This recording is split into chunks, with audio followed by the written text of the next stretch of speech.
नमस्कार, आप देख रहे हैं सत्ता की परख। सरकार को घेरते हुए राहुल गांधी ने एक पोस्ट में दावा किया है कि सरकार उनके खिलाफ ईडी के छापे की तैयारी कर रही है। राहुल गांधी ने सोशल मीडिया पर पोस्ट के जरिए बड़ा राजनीतिक हलचल पैदा कर दी है। गत दिनों लोकसभा में राहुल गांधी ने दावा किया था कि 21वीं सदी में एक और चक्रव्यूह तैयार किया गया है, जो अभिमन्यु के साथ हुआ वही हिंदुस्तान के साथ किया जा रहा है। आज भी चक्रव्यूह रचने वाले 6 लोग हैं। चक्रव्यूह रचने वालों में नरेंद्र मोदी, अमित शाह, मोहन भागवत, अजीत डोभाल, अडानी और अंबानी शामिल हैं। उन्होंने कहा था कि इंडिया गठबंधन इस चक्रव्यूह को तोड़ेगा। राहुल गांधी ने भाजपा पर निशाना साधते हुए कहा था कि हजारों साल पहले कुरुक्षेत्र में अभिमन्यु को चक्रव्यूह में 6 लोगों ने फंसाकर मारा था। चक्रव्यूह का दूसरा नाम पद्म व्यूह, जो कमल के फूल के आकार का होता है, इसके अंदर डर और हिंसा होती है।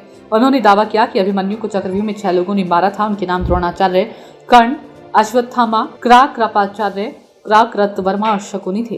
भाजपा राहुल गांधी के ईडी के छापे वाले ट्वीट का जवाब देते हुए कहा कि राहुल गांधी का ये बयान वायनाड घटना से ध्यान भटकाने की कोशिश मात्र है। केरल में वायनाड की घटना के पीड़ितों से मिलने के बाद राहुल गांधी ने रात 1:52 पर पोस्ट में लिखा, साफ तौर पर मेरे चक्रव्यूह वाले भाषण को 2 in 1 ने पसंद नहीं किया। ईडी सूत्रों ने मुझे बताया है कि एक छापे की तैयारी हो रही है। ईडी का मैं बाहें पसारे इंतजार कर रहा हूं। चाय और बिस्किट मेरी तरफ से।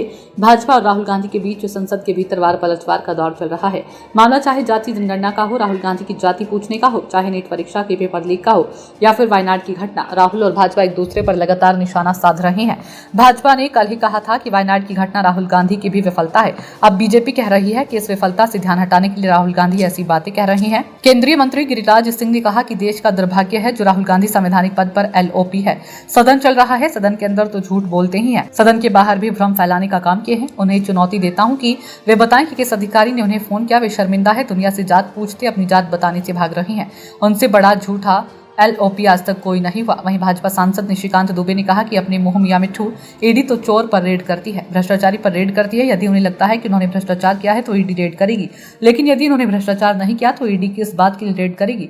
कारण यह है कि वायनाड में कांग्रेस के कार्यकर्ता फेल हो गए, कांग्रेस फेल हो गई है, उसका नीतियां फेल हो गई हैं। राहुल गांधी के ईडी के छापे के ट्वीट के बाद कांग्रेस सांसद मणिकम टैगोर और गौरव गोगोई ने इस मुद्दे पर लोकसभा में तुरंत चर्चा करवाए जाने की मांग को लेकर कार्यस्थगन प्रस्ताव का नोटिस दिया, जिसे लोकसभा स्पीकर ने अस्वीकार कर दिया। सांसद मणिकम टैगोर ने कहा कि हम सारे लोगों को जानते हैं, 10 साल से मोदी सरकार और अमित शाह ने ईडी, CBI और IT का लगातार उपयोग करते हैं।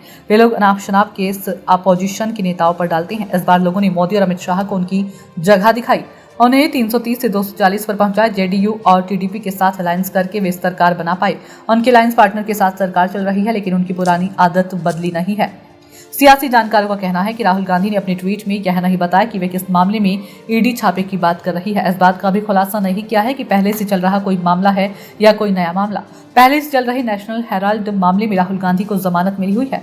लोकसभा में केंद्रीय बजट पर चर्चा में भाग लेते हुए राहुल ने दावा किया था कि इस बजट में चंद पूंजीपतियों के एकाधिकार और लोकतांत्रिक ढांचे को नष्ट करने वाले राजनीतिक एकाधिकार को मजबूती प्रदान की गई है।